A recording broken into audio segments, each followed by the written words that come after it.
السلام علیکم ورحمۃ اللہ وبرکاتہ۔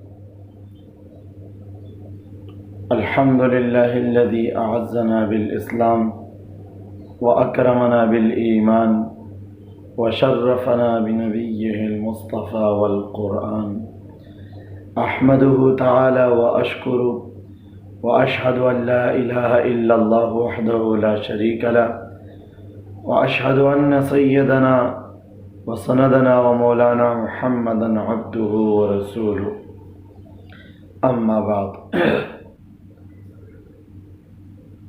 آج میں ایک اہم موضوع پر بات کرنا چاہتا ہوں، اور وہ موضوع یہ ہے کہ میں عالم کیسے بنا۔ یہ ہمارے آج کے درس کا عنوان ہے اور موضوع ہے۔ پہلی بات یہ ہے کہ علماء اور عالم اس کائنات میں سب سے افضل ترین انسان اللہ نے جن کو بنایا وہ علماء ہیں، وہ عالم ہیں، ان کے پاس علم ہے، اللہ کی معرفت ہے، اور وہ کون ہیں؟ اور اللہ کے رسول اور اللہ کے پیغمبر ہیں۔ تمام کائنات میں سب سے اونچا درجہ اللہ کے نبیوں کا ہے، مخلوق میں۔ اس کے بعد اللہ نے درجہ ان لوگوں کا رکھا ہے جو ان کے زیادہ قریب ہے اور جن کے سینوں میں زیادہ اللہ کی معرفت ہے، ان کے بعد درجہ ان کا ہے۔ تو ایک عالم بننا، علم حاصل کرنا، یہ دنیا کی نعمتوں میں یہ وہ نعمت ہے جس کا مقابلہ دنیا کی کوئی ڈگری اور عہدہ نہیں کر سکتا۔ اللہ تعالیٰ نے علماء کی بہت بڑی اللہ نے شان بیان کی۔ علم والے، جن کے پاس علم ہے، جن کے پاس اللہ کی معرفت ہے، یہ بہت بڑا اللہ کی طرف سے اعزاز ہے، بہت بڑی نعمت ہے۔ جتنے بھی علماء گزرے ہیں، جتنے بھی علماء، تو ظاہری طور پر ان کے پاس دنیا کی کوئی ڈگریاں نہیں تھیں، بہت کم ایسے ہیں جن کے پاس دنیا کے اور ہنر بھی تھے، لیکن جو اکثر علماء گزرے ہیں علم کی بنیاد پر دنیا کے بادشاہ تھے، وہ لوگوں کے سروں کے تاج تھے۔ آج تک لوگ ان کے اتنے احترام سے، عزت سے نام لیتے ہیں، حالانکہ کوئی مال کی وجہ نہیں ہے، ان کی شہرت کوئی جائیداد نہیں ہے، خاندان نہیں ہے، بلکہ علم ہے۔ انما یخشى اللہ من عبادہ العلماء۔ یقیناً حسری بات کہ اللہ سے ڈرنے والے، سب سے زیادہ ڈرنے والے علماء ہیں۔ اور حضور صلی اللہ علیہ وسلم نے بھی ارشاد فرمایا کہ یہ علماء، یہ عالم، یہ نبی کا وارث ہوتا ہے۔ نبی کی وراثت درہم اور دینار نہیں بلکہ علم ہے۔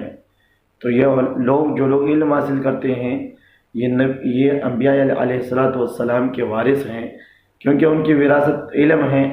یہ لوگ علم حاصل کر رہے تو یہ ان کے وارث ہو گئے۔ تو شروع میں تقریباً میں 18 سال کی عمر کا تھا، 17 سال کی عمر کا تھا، تو اس وقت تک تو عام رہن سہن، نماز کبھی پڑھی کبھی نہیں پڑھی، عام گاؤں میں اتنے عرصے تک ہم رہا میں۔ تو اچانک جانا ہوا۔ اب اللہ کی طرف سے ایک بات طے تھی، میں نے حفظ شروع کیا، قرآن کریم کے حفظ، شوق بڑھ گیا مجھے اچانک۔ میں نے اماں پارے کی حفظ شروع کی وہیں پہ گاؤں میں ایک مدرسے میں۔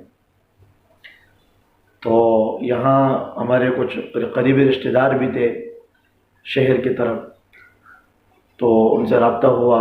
انہوں نے کہا کہ آپ آ جائیں، آپ کو بڑے مدرسے میں داخل کرتے ہیں، آپ حافظ بن جائیں گے، عالم بن جائیں گے، آپ کو شوق ہے۔ تو جب میں نے گھر سے اجازت مانگی تو گھر سے مجھے اجازت نہیں ملی، کیونکہ کوئی ایسا ان کا ذہن نہیں تھا، وہ سمجھتے کہ کہاں پتہ نہیں کدھر جائیں گے، تو اجازت کہیں یہیں پہ پڑھو، کہیں اور جانا نہیں ہے۔ تو اس رات میں رویا جس شام میں نے اجازت مانگی مجھے اجازت نہیں ملی، میں اتنا رویا، جو رضائی تھی میں نے اوڑھی اپنے سر پہ ڈال لی، اوڑھ لی، اور میں اندر رویا کتنے ٹائم تک، گھنٹوں، تقریباً 2 ڈھائی گھنٹے تک میں روتا رہا کہ مجھے اجازت کیوں نہیں ملی پڑھنے کے لیے، مدرسے میں جانے کے لیے۔ تو یہ مرحلہ تو گزر گیا۔ اس کے بعد ریوان کا اجتماع آیا، تبلیغ اجتماع۔ ہمارے ایک دوست اس نے ہمیں کہا کہ آپ چلیں، 3 دن اجتماع کے لیے جاتے ہیں، پیسے بھی نہیں ہیں، 1500 روپے ہم نے قرضہ لیا، اور 1500 روپے بھی اس ترتیب سے کہ 500 روپے جانے کے، 500 روپے وہاں کھانے پینے کے، اور 500 روپے واپس آنے کے۔ تو اجتماع میں گئے، 3 دن جیسے پورے ہو رہے تھے، صبح کو روانگی تھی، واپسی تھی، دعا تھی۔ شام کو ہم نے یہ مشورہ کیا، اللہ نے دل میں ڈال دی بات کہ 40 دن ہم اللہ کے راستے میں لگاتے ہیں، پھر اس کے بعد چلے جاتے ہیں۔ میرے دوست کے پاس کچھ پیسے بھی تھے، ان کے پاس ایک موبائل فون تھا اس وقت، یا ہم سادہ موبائل کی قیمت بھی 6-7 ہزار روپے کی قیمت تھی، اور 6-7 ہزار روپے سے بڑا کام ہوتا تھا۔ 10-12 سال پہلے جو خرچے تھے وہ آج کے حساب سے بہت کم تھے، مہنگائی اتنی نہیں تھی۔ تو 40 دن کے لیے ہم صبح نکلے، ٹکٹ ہم نے واپس کر دی، ہم نے گھر سے رابطہ چھوڑ دیا۔ 40 دن ختم نہیں ہوئے تھے کہ ہم نے یہ ارادہ کیا کہ ہم 4 مہینے گزار کے چلے جائیں گے۔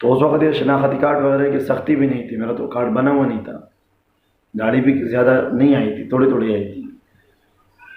تو ہم وہاں جب 4 مہینے ہم نے لگائے، کس مشکل سے لگائے، اب اللہ کو علم ہے، کس سختی کے ساتھ لگائے، خرچے کے حساب سے، کھانے پینے کے لحاظ سے، پیچھے سے دھمکیاں والد صاحب کی طرف سے، رشتہ داروں کی طرف سے کہ تم کس جماعت میں گئے، یہ کس فرقے میں گئے، یہ تو گمراہ ہے، یہ تو کافر لوگ ہیں، یہ تو لوگ دین سے ہٹاتے ہیں۔ بہرحال ہم نے 4 مہینے لگائے، واپس آئے، تو پھر میں آیا کراچی آیا۔ 2 سال تک میں مطلب کبھی اجتماع میں، شب جمعہ میں، اور گشتوں میں جو تبلیغی اعمال ہوتے ہیں ان میں چلتا رہا، اپنی نمازوں کو پابندی سے پڑھتا رہا، لیکن شوق تھا علم کا، اور میرے دوسرے ساتھی کا بھی یہی شوق تھا۔ لیکن دوسرے ساتھی نے تو اپنے لیے کاروبار دکان لگا دی، گیس کی دکان، پھر گیس کی دکان سے چلتے چلتے سیمنٹ کی دکان۔ آج بھی اللہ کا اس میں بڑا احسان ہے، فضل ہے کہ آج وہ ایک بہت بڑے زمینوں کے بھی ڈیلر ہیں، اپنے جو ہے سیمنٹ کے بھی بڑے کاروباری ہیں، گیس کا بھی بڑا اس کا جو ہے اپنا ایجنسی ہے۔ تو مالی لحاظ سے اس نے آگے ترقی کی، دنیا میں اس نے بہت ترقی کی۔ میں تقریباً 2011 میں نے یہاں کراچی میں ایک علاقہ ہے پختون آباد، اور یہاں ایک مدرسہ ہے سیف العلوم یوسفیہ، مفتی شمشیر صاحب ان کے جو محتمم ہیں، پٹھان مسجد کے امام، لی مارکیٹ میں جن کی مسجد ہے، اس مدرسے میں نے داخلہ لیا، شوق تھا بڑا زیادہ۔ دوسری گلی میں میرا گھر تھا، میں گھر نہیں آتا، 6 مہینے کے بعد میں گھر آتا تھا، قریب میں 4-5 مہینے کے بعد، غالباً 6 مہینے کے بعد میں گھر آیا۔ وہاں میں نے تقریباً سال پورا نہیں کیا، کچھ بیچ تک پڑھا، تو میں گئے چلے کے لیے، وہاں سے چلے لگانے کے بعد وہ سال تو میرا چلا گیا۔ اگلے سال میں نے داخلہ لیا جامعہ قرطبہ میں، جو کراچی میں کیماڑی میں سمندر کے قریب ہے، شیخ جناح کالونی میں، جامعہ قرطبہ، مولانا مطیع الرحمن عباسی صاحب، الطاف الرحمن عباسی صاحب، بہت سنت کی پابندی میں مشہور مدرسہ ہے، جو سنت کی پابندی کراتے ہیں اجتماعی طور پہ، طلباء سے بھی، اساتذہ بھی۔ میں وہاں داخلہ لیا، پہلے درجے میں داخلہ لیا، اور داخلے کا بھی عجیب معاملہ ہوا۔ میں نے جب داخلے کے لیے گیا تو میں تو پڑھا ہوا نہیں تھا اسکول، مجھ سے کہا کہ آپ 8ویں کلاس کا سرٹیفکیٹ لے کر آئیں۔ میں نے کہا بھائی میں 8ویں، میں نے اسکول پڑھا نہیں ہے، میں نے 3-4 کلاسیں پڑھی ہے سرکاری میں، 2 سال پرائیویٹ میں پڑھا، 3 سال تک تقریباً سرکاری اسکول میں پڑھا ہوں، لیکن وہ اتنا زیادہ خاص نہیں تھا، کچھ نہ کچھ پڑھنا جانتا تھا، لکھنا کچھ نہ کچھ جانتا تھا۔ تو انہوں نے کہا کہ سرٹیفکیٹ لے کر آئے. میں گیا, دوست سے بات کی, میں نے کہا مجھے سرٹیفکیٹ دے دیں. انہوں نے بنا کے دیا. میں مدرسے میں گیا, ان کے سامنے رکھا, کہا کہ بھائی یہ تو آپ نے ابھی بنایا ہے. میں نے کہا بھائی میں اسکول نہیں پڑھا ہوا ہوں, میں جھوٹ کیوں بولوں. دوست سے میں نے بنوایا, ہمارے دوست ہیں جو پرنسپل ہیں اسکول کے, ان سے میں نے بنوایا ہے آرٹری کا سرٹیفکیٹ. تو انہوں نے کہا چلو صحیح ہے, سچ پہ میں نے آپ کو داخلہ دے دیا, آپ ہمارے مدرسے میں آپ پڑھیں. میں نے وہاں پہلا درجہ پڑھا, پھر دوسرا پڑھا, پھر بیچ میں ایک نصاب سے ہٹ کر ایک سال الگ پڑھا, پھر تیسرا پڑھا, پھر چوتھا پڑھا. تقریباً 5 سال میں نے وہاں پڑھا. درجہ رابعہ میں تھا کہ وہاں سے پھر میں نکلا, پھر دارالعلوم مفتاح العلوم آیا. یا یہ جو منگوبر کے سائڈ پہ ہیں مفتاح العلوم مدرسہ, بہت قدیم مدرسہ ہے. اور وہاں میں نے 1 سال تک درجہ رابعہ وہیں پہ پورا کیا. بیچ میں وہاں سے آیا تھا, یہاں درجہ رابعہ پورا کیا, چوتھا درجہ. پھر 5ویں درجے کے داخلے کے لیے میں دارالعلوم رحمانیہ گیا, وہاں میں نے داخلہ لیا. پھر 5واں درجہ, چھٹا درجہ, 7واں درجہ اور 8واں درجہ سند تک. یہ جو فراغت کی سند ہوتی ہے مجھے دارالعلوم رحمانیہ سے ہے. بڑے بڑے اساتذہ محبوب شاہ صاحب ہیں, اور مفتی طفیل صاحب ہیں, قاسم جوہری صاحب ہیں, اسی طرح مفتی عطاء الرحمن صاحب ہیں. یہ جو ان سے میں نے پڑھا, وہیں پہ میری فراغت بھی دارالعلوم رحمانیہ سے ہوئی. تقریباً سن 2018 میں تقریباً میری فراغت ہوئی, 19 کے قریب. یہ 10-11 سال پڑھا, اللہ کے فضل سے, شوق سے پڑھا, جذبے سے پڑھا اور محنت کی. اب اللہ کا فضل ہے, ایک شوق تھا, جذبہ تھا. پیچھے سے لوگ کہتے تھے کہ آپ کی عمر زیادہ ہے, آپ نہیں پڑھ سکیں گے, لیکن میں نے کہا اللہ کی رحمت سے امید ہے, میں پڑھوں گا تو اللہ مجھے راستہ کھول دے گا. امام غزالی رحمۃ اللہ علیہ, یا کوئی بڑے عالم, غالباً امام غزالی رحمۃ اللہ علیہ, وہ پڑھ رہے تھے, استاد جی کے سامنے بیٹھے ہوئے تھے. استاد جی نے عبارت پڑھی تو سبق یہی تھا. سبق استاد جی نے دیا, قال الامام قال الاستاذ اذا دبغ جلد الکلب فقط طہور. یہ عبارت تھی کہ استاد جی محترم نے کہا کہ اگر کتے کی چمڑے کو دباغت دی جائے تو یہ اس کا چمڑا پاک ہو جاتا ہے, کال پاک ہو جاتی ہے. تو اس نے سبق یاد کیا. کل جب کلاس میں آیا, استاد نے کہا سبق سنائیں. اب اس کو پڑھنا تھا کہ قال الاستاذ اذا دبغ جلد الکلب فقط طہور, تو اس کے منہ سے غلطی میں نکلا. اس نے کہا قال الکلب اذا دبغ جلد الاستاذ فقط طہور, کہ کتے نے کہا کہ اگر استاذ کے چمڑے کو, اس کے کال کو دباغت دی جائے تو یہ پاک ہو جاتی ہے. تو ساری کلاس والے ہنسے, اس نے غلطی بڑی کی. تو وہیں پہ کتاب رکھ کر نکل گئے, اور چلتے چلتے چلتے ایک غار میں گئے, ایک پہاڑی کے دامن میں گئے. وہاں آرام کی بارش شروع ہو گئی. اب جس چٹان کے نیچے تھے, اس چٹان سے پانی ٹپکنا شروع ہوا, ایک ایک قطرہ, اور نیچے قطرہ گرتے گرتے ایک گڑھا بنا, نیچے ایک گڑھا بنا. اب کچھ ہی لمحے میں ایک ایک قطرہ گرتے گرتے وہ گڑھا جو بن چکا تھا, وہ گڑھا جو ہے پانی سے بھر گیا. یہ دیکھ رہا تھا. اب اس کے دل میں اللہ نے یہ بات ڈال دی. اس نے سوچ لیا کہ ایک ایک قطرہ گرنے سے یہ پورا گڑھا بھر گیا. اگر ٹائم تو لگ گیا, لیکن یہ گڑھا بھر گیا.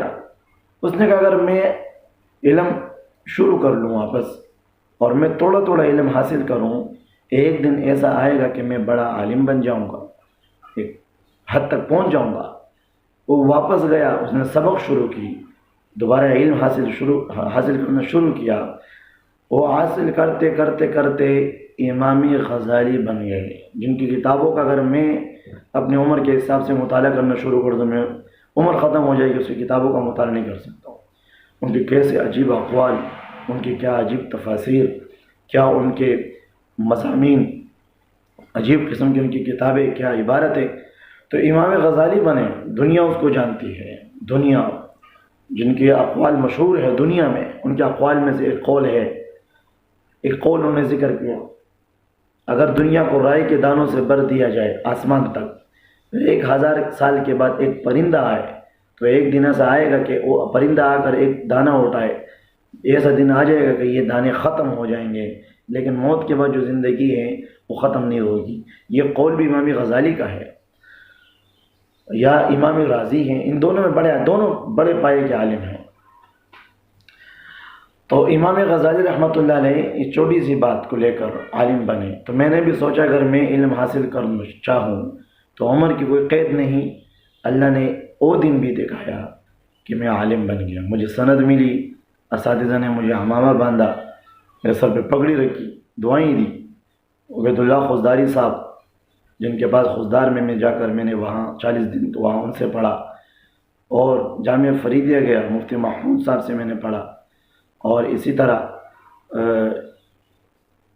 موسیٰ عراقی صاحب عبداللہ ابن عباس میں، ان سے میں نے عربی کا کورس کیا. بیچ میں بے شمار اساتذہ، مولانا طاف الرحمن عباسی صاحب جو تفسیر میں، سیرت میں بیان کرتا ہوں، انہی سے میں نے پڑھی ہے. تو ان سے میں نے پڑھا، اور میرے استاد ہیں. تو علم کے لیے قدم اٹھاؤ گے، ہمت کرو گے تو اللہ پاک راستے آسان کر دیتے ہیں. جو علم کے لیے نکلتا ہے، اللہ کا وعدہ ہے میں اس کو جنت کے راستے اس کے لیے آسان کر دوں گا.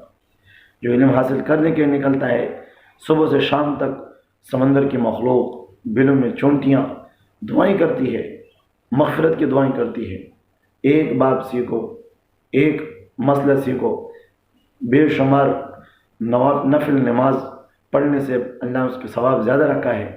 تو علم حاصل کرنا یہ آسان بھی ہے، مشکل بھی ہے. ہمت کرو گے تو اللہ پاک علم دے گا. جو ان لوگوں کے پاس ٹائم ہوتا ہے، کچھ وقت نکال کر 24 گھنٹے میں کچھ وقت نکال کر تھوڑا تھوڑا پڑھ لیا کریں.